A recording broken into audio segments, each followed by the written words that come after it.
Good morning students, welcome to my YouTube channel mathematics with वीगर। Students, आज का आपका इंटीग्रल का क्वेश्चन है। आपको इंटीग्रेट करना है अंडर रूट में 1+3x माइनस एक्स स्क्वायर। इसे आपने करना है इंटीग्रेट x के रेस्पेक्ट में। dx दिया है, सो x के रेस्पेक्ट में हमने करना है इंटीग्रेशन। तो स्टूडेंट्स, कैसे करेंगे इसका इंटीग्रेशन? स्टूडेंट्स, ये इंटीग्रेशन उन फार्मूलाज पे बेस ही है जो हमने पहले पढ़े थे। याद है, मैंने आपको बताया था x² प्लस a² का, x² minus a² under root में दे देता है तो, या फिर a² माइनस x²। उन फार्मूलाज पे बेस ही है आपका क्वेश्चन आज, बट उन फॉर्म में डायरेक्ट आपको नहीं दिया है। देखिए, मैंने आपको ये फार्मूलाज बताए थे, ठीक है। ये 3 फार्मूलाज हमने पढ़े थे। इन तीनों फार्मूलाज पे से किसी भी एक फार्मूले पे आपका बेस है क्वेश्चन ये, बट ये इस फॉर्म में नहीं दिया है। आप देख सकते हो यहाँ क्या होता है, एक कांस्टेंट होता है, ए कोई कांस्टेंट है, एक्स कोई वेरिएबल है। इस तरह से देगा a² माइनस x²। क्या यहाँ है क्या? सबसे पहली चीज़ तो ये देख लो ना, यहाँ 2 टर्म है आपकी, एक ए और एक एक्स, एक्स और ए। यहाँ आपकी 3 टर्म दी हुई है, 1 है, 3x है और फिर x² है। यानी कि आपका इस वाले फॉर्म में ये क्वेश्चन नहीं है। तो पहले कन्वर्ट करो, फिर इनका यूज़ करेंगे। तो देखिए स्टूडेंट्स, अब करते हैं कन्वर्ट। कैसे करेंगे? सबसे पहले तो मैंने आपको बताया हुआ है, अगर ये x² नेगेटिव देता है तो सबसे पहला काम होता है इसे पॉजिटिव करना। पॉजिटिव कैसे करते हैं? पहले भी हम कर चुके हैं, माइनस को कॉमन लेकर। सो अंडर रूट में -1 हम ले रहे हैं कॉमन, ठीक है। -1 कॉमन लेंगे तो क्या आ जाएगा? -1 माइनस 3x प्लस x² और आपका dx। चाहो तो रिवर्स चेक कर लो, कुछ गलती तो नहीं कर दी। मल्टीप्लाई करोगे, ब्रैकेट ओपन करोगे तो माइनस माइनस प्लस प्लस 1 ये रहा, माइनस माइनस प्लस 3x वो ये रहा टर्म, और ये प्लस माइनस माइनस और ये आपका x², ठीक है। कोई भी मिस्टेक हमने नहीं की है, रिवर्स चेक कर लिया। अब क्या करना है? अब देखो, सबसे पहले जो भी हम इक्वेशंस लिखते हैं अलजेब्रिक, तो इसमें क्या लिखते हैं? सबसे पहले मैक्सिमम पावर वाला टर्म लिखते हैं, फिर धीरे धीरे पावर कम होती जाती है। तो यहाँ पहले x² वाली टर्म लिख लेते हैं मैक्सिमम, फिर x लिख लेंगे और फिर 1 लिख लेंगे। इसी तरह से हम इक्वेशन लिखते हैं। सो इंटीग्रेशन -1, पहले मैं x² लिख रही हूँ, ठीक है, -3x लिख रही हूँ और ये आपका -1 और ये आपका dx, ठीक है। नाउ क्या करना है आपको स्टूडेंट्स? अब आपने करना है 3/2 का स्क्वायर एक बार ऐड और एक बार सब्ट्रैक्ट। क्लियर? देखिए, इंटीग्रेशन अंडर रूट और ये आपका -1 तो एज इट इज़ चल ही रहा है, x² minus 3x as it is. क्या कह रहे हैं? 3/2 के स्क्वायर को एक बार ऐड कर देना है और एक बार सब्ट्रैक्ट कर देना है, ठीक है। ये आपका -1 तो एज इट इज़ चल ही रहा है और ये आपका dx इंटीग्रेशन करना है अभी, ठीक है।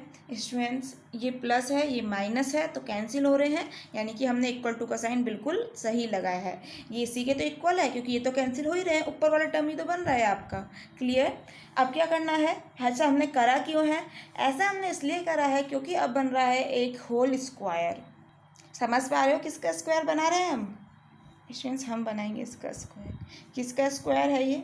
देखिए, अंडर रूट और ये आपका -1 तो एज इट इज़। स्टूडेंट्स, ये स्क्वायर बन रहा है आपका x - 3/2 का, x - 3/2 का यह है स्क्वायर। देखो, ओपन करके देख लेते हैं, चीज़ें क्लियर करना बहुत ज़रूरी है, आपको समझ आ जाएगा। देखिए, a - b का होल स्क्वायर का फॉर्मूला क्या होता था? a - b का whole square a² plus b² - 2ab, यही फार्मूला होता है। आज आपका क्या है, हम रिवर्स चेक कर रहे हैं, इस वाले टर्म से ये लाएंगे आपकी। क्या है? x - 3/2 का स्क्वायर कैसे खुलेगा? इसी की तरह a² b² - 2ab, यानी कि x² प्लस 3/2 का स्क्वायर -2a, यानी कि आपका x है, और b यानी कि 3/2 है, ठीक है। देखो, 2 से 2 कैंसिल हो गया, क्या आ गया? x² प्लस 3/2 का स्क्वायर -3 और ये आपका x।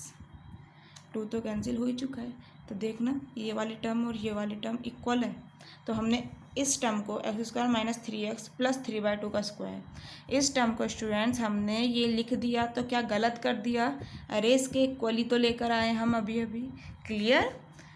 नाउ स्टूडेंट्स अपना ये आता है, ये क्या है, इसको थोड़ा सा सॉल्व करना है, कुछ भी नहीं है, -3/2 का स्क्वायर यानी कि 3 3 9, 2 दूनी 4 और ये आपका -1। एलसीएम ले लीजिए 4, ऊपर क्या आ जाएगा -9, 4 एकम 4, 9 और 4 स्टूडेंट्स 13, सो -13/4। ठीक है, इसको सॉल्व करने पर आपका आ चुका है -13/4। तो लीजिए -13/4 और ये आपका ब्रैकेट बंद और आपका dx। ठीक है, नाउ माइनस को भी अंदर भेज दीजिए। तो इंटीग्रेशन और अंडर रूट तो चल ही रहा है, ये माइनस माइनस प्लस हो जाएगा। सो 13/4 यहाँ प्लस है ना, तो प्लस माइनस माइनस हो गया। कुछ नहीं लिखा तो अंडरस्टूड होता है प्लस। ठीक है, तो यहाँ आपका आ चुका है -x-3/2 का स्क्वायर और आपका dx। Clear.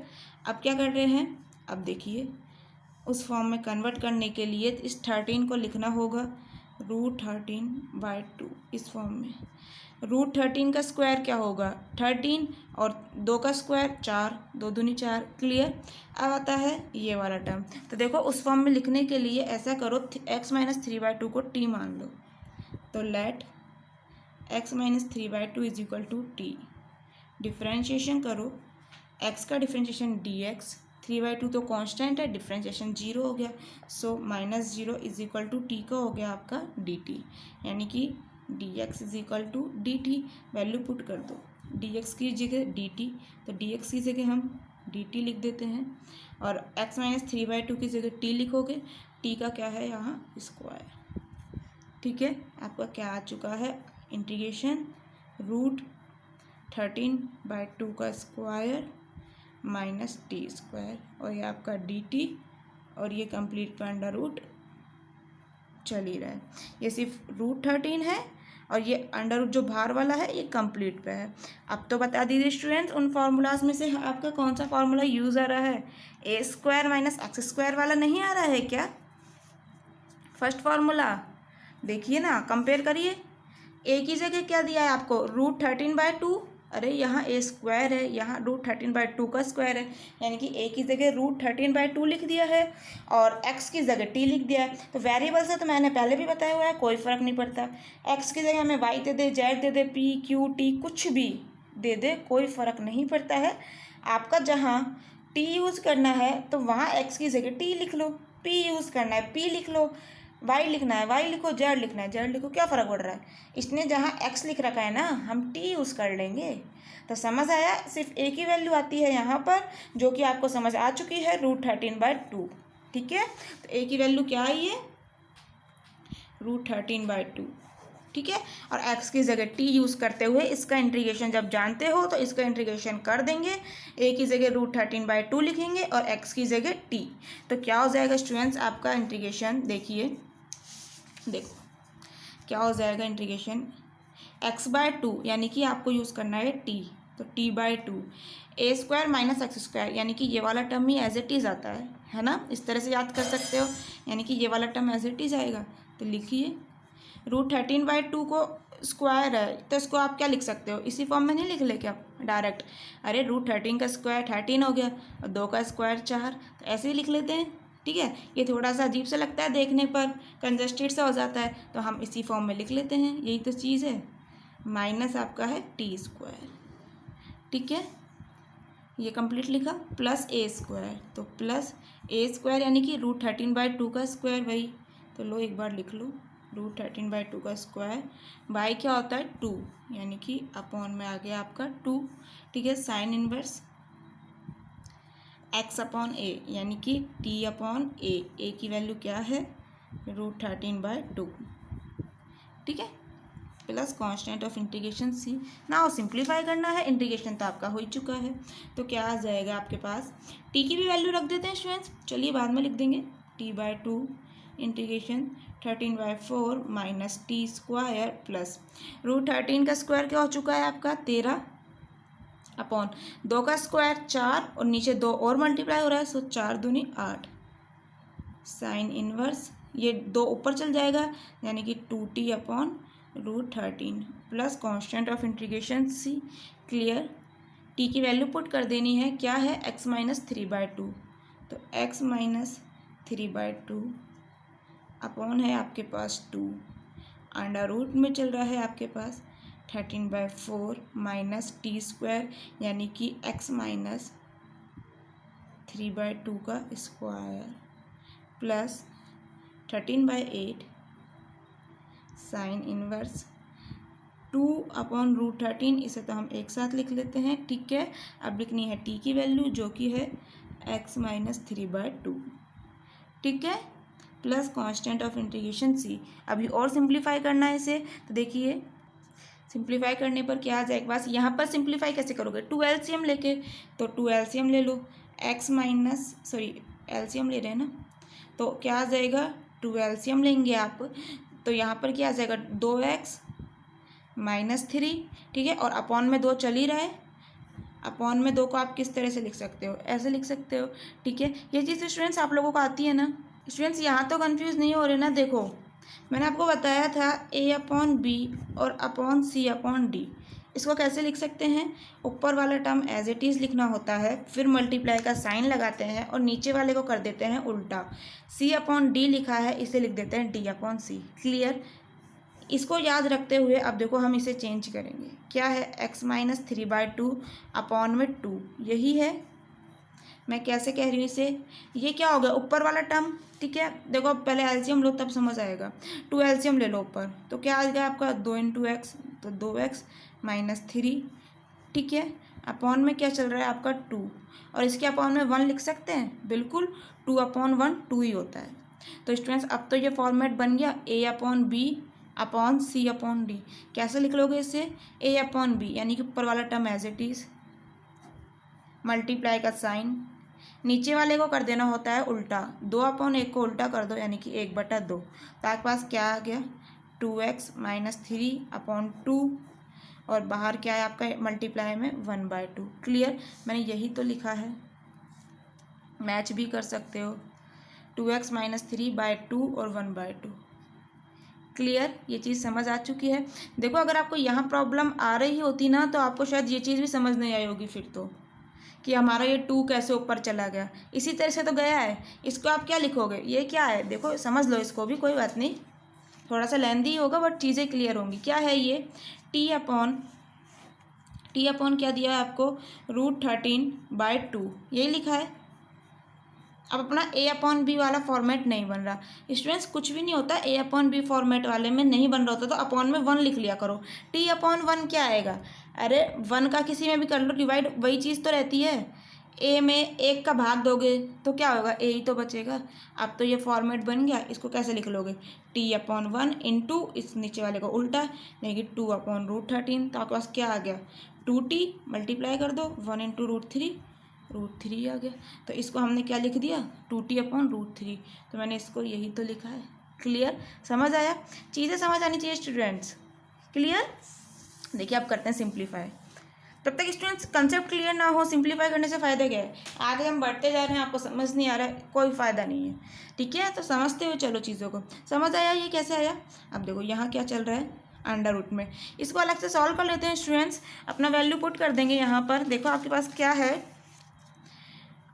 13/4 minus x minus 3/2 का स्क्वायर, तो देखो इसे ओपन कर लेते हैं स्क्वायर को, कैसे ओपन होगा, x स्क्वायर प्लस 3/2 का स्क्वायर माइनस 2ab यानी कि 2 × x और आपके मल्टीप्लाई में ये b यानी कि 3/2, ठीक है, ये ब्रैकेट बंद, और ये आपका चल रहा है कंप्लीट अंडर रूट में, इज इक्वल टू क्या आ गया आपके पास 13/4 माइनस को अंदर भेज दें तो minus x square plus minus 3/2 का स्क्वायर यानी कि 9/4, और देखो ये 2 से 2 कट चुका है और ये माइनस अंदर जा रहा है तो माइनस माइनस प्लस हो गया, और 3 × x, ये आ गया आपके पास 3x, ठीक है। अब इसे सॉल्व कर लो, क्या आ जाएगा, अंडर रूट तो चल ही रहा है, 13/4 माइनस 9/4, क्या आ गया स्टूडेंट्स 13/4 माइनस क्या है 9/4, 4 एलसीएम लोगे क्या आ जाएगा 13 - 9, 13 - 9 कितना हो गया स्टूडेंट्स 4,